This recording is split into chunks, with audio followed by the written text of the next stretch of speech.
Mathieu Laval, bonjour. Vous êtes gérant chez MMA Finance du fonds MMA Perspectives, spécialisé dans les petites et moyennes valeurs. Alors, ces dernières ont surperformé très sensiblement pendant 7 ans. Et puis, fin 2007, elles ont marqué une pause, un coup d'arrêt même assez brutal. Comment l'expliquer ?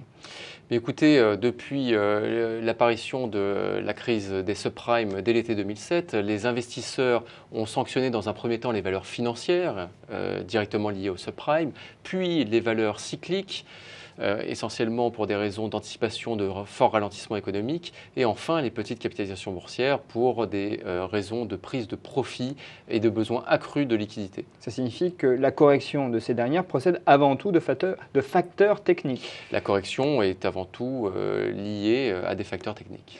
Alors, quand on observe les cours de bourse de ces dernières, ils se sont nettement repliés. Est-ce que finalement, ils ne traduisent plus les fondamentaux des petites et moyennes valeurs ? C'est ce que nous pensons à ce jour et ce que pensent d'ailleurs plusieurs acteurs économiques qui ont su profiter de la purge boursière pour s'emparer de sociétés petites et moyennes, tout en proposant des primes substantielles par rapport aux derniers cours de bourse cotés. Ouais, on a de fameux exemples ces derniers mois. Il y a eu plusieurs exemples, notamment une société américaine, Westcorp, qui s'est emparée de Genesis, société française leader mondial des solutions de conférences multimédia, et ce malgré l'impact négatif de la baisse du dollar. Nous avons également l'exemple de la société d'investissement H Partners Distribution, qui se lance à l'assaut du spécialiste de vêtements pour enfants du pareil au même, mais encore la SNCF qui rachète le logisticien français Géodis. Donc on le voit, les grandes sociétés ont profité finalement de la braderie sur les petites et moyennes valeurs pour réaliser quelques menus emplettes.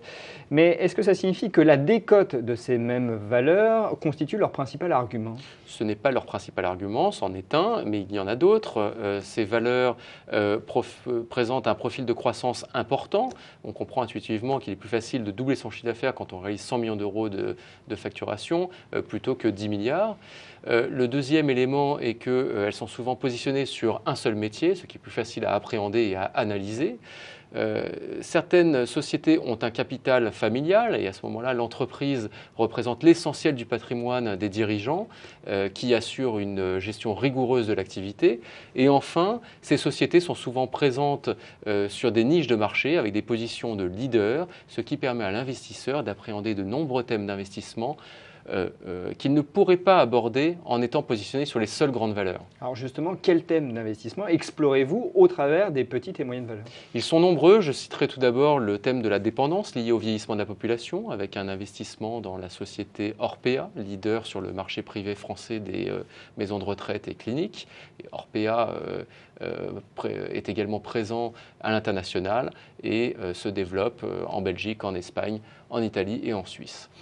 Un deuxième thème également est celui des énergies renouvelables avec la société séchilienne SIDEC qui est producteur indépendant d'énergie, qui développe et exploite des unités de production d'électricité, que ce soit dans le thermique, dans l'éolien ou dans le photovoltaïque, dans le solaire. Alors petit aparté, mais Orpea et Séchilienne ont déjà recueilli des lauriers boursiers puisqu'elles ont signé toutes deux un parcours boursier absolument exceptionnel au cours des 3 dernières années. En effet, et ce parcours boursier exceptionnel est dû à la forte visibilité que ces sociétés offrent aux investisseurs.